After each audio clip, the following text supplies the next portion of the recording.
Okay, now that we have brought our inbox down to something manageable and we've established some of these labels and folders over here, the next thing that we're going to do is explore some different ways that we're going to first clear up some of our emails, and then we're going to explore some of the ways that we can organize our email in a different way. So the first thing you want to do is unsubscribe from anything that you don't need to be getting emails from.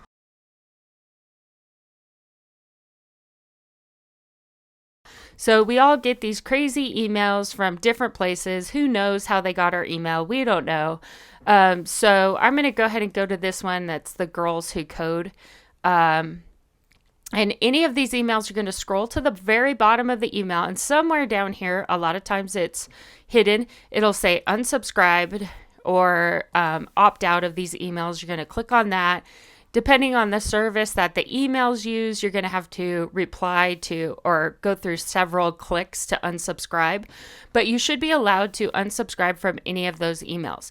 We're not going to mark them as spam. You can actually mark things as spam right here, but this isn't spam. This is just an email that somebody has sent to me. Somehow I signed up for this, and now I'm getting all of these emails. So the thing I recommend is that you do a few of these a day, and by over a week, you'll get to all of the newsletters and things like that you are getting that you don't really need anymore. If you want to keep them, keep them. But if they're not things that you're using anymore, unsubscribe. So that's the first thing. The next thing we're going to do is we're going to talk about labeling things as important.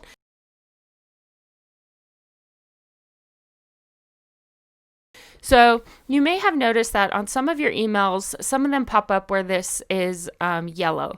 This means that has been marked as important. Now, I did not mark this email from Kristen as important. She is very important, but I didn't mark this as important. Google has its own sort of way of deciding what it thinks is important for you.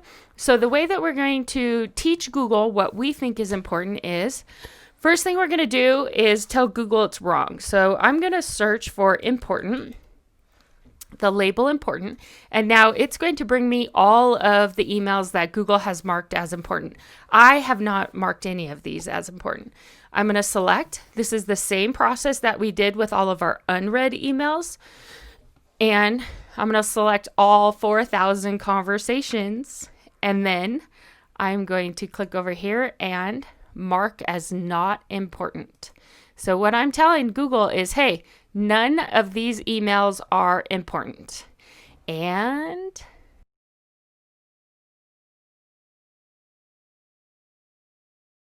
okay, so now I have nothing that is marked important.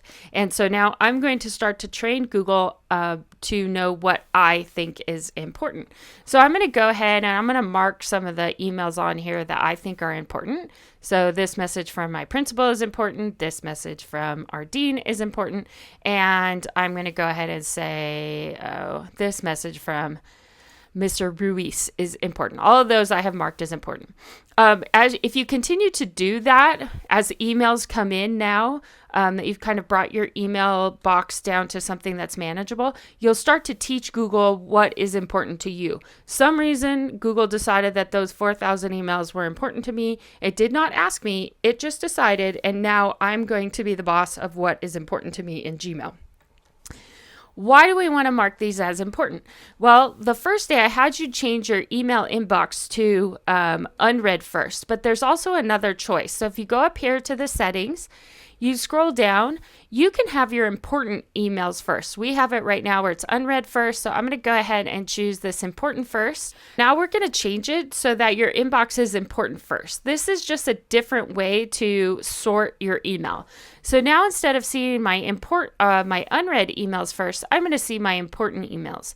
And so by training Gmail about who is important to you and what types of emails you think are important, you'll be able to see those first in your email box, in your inbox, if that's what you would like. Now down here under the everything else, I've hidden it. If I click on this, it still shows all of my emails, so I can see which ones I haven't read. Those are the ones in bold. But I can also mark it.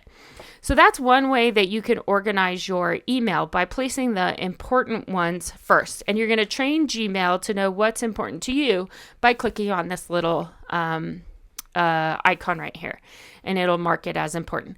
The other thing that you can do is you can star emails. So there's this filter over here called starred. I can go ahead and click this, and it will star this email from Senor Ruiz. And if I click over here on starred, it'll pop up. I probably have other ones in there. I mean, I don't know why Google decided that the app stars should be starred for me. I don't know, but it did. So you can also quickly label things this way. The way that I like to use the starred the starred label is for things that I'm temporarily working on. So if you can imagine, like, you have on your desk the folder with some stickies that you are working on at that moment, you can star the ones that you need right then, and then when you're done with them, unstar them so that they don't show up to you.